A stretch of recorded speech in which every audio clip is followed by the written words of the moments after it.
25শে June 1983 আর আজ 2026-এর ঠিক 25শে June লন্ডনের ঐতিহাসিক ক্রিকেট গ্রাউন্ড লর্ডস সেখানে লেখা হয়েছিল এক অন্যতম সেরা ইতিহাস।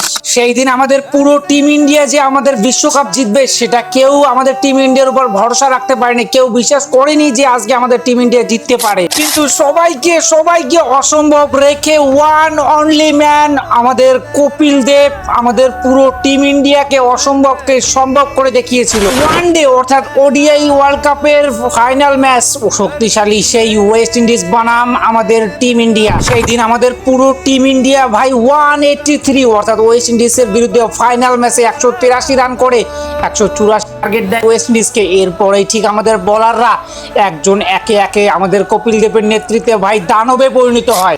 আর এই দানব থেকেই আস্তে আস্তে শক্তিশালী ভয়ঙ্কর একদম পাওয়ারফুল ওয়েস্ট ইন্ডিজকে ঠিক 140 অর্থাৎ 140 রানে ওয়াল উইকেট করে দেয়। আর ঠিক 43 থেকে 44 রানে আমাদের টিম ইন্ডিয়া প্রথমবারের মতো ওডিআই ওয়ার্ল্ড কাপ আমাদের ঘরে নিয়ে আসে। আর এই জয় শুধু একটা ট্রফি ছিল না, এই জয় ছিল ভারতীয় ক্রিকেটের নতুন সূচনা, নতুন অধ্যায়। হ্যাঁ বস, আজকেই 25শে জুন 2026 ঠিক ওই দিনটাই যেই দিন আমাদের পুরো ভারতীয়রা গর্বিত হয়েছিল আমাদের পুরো টিম ইন্ডিয়া তাদের প্রথম ওডিআই ওয়ার্ল্ড কাপ জেতে। আজকেই বস, আজকেই সেই দিন।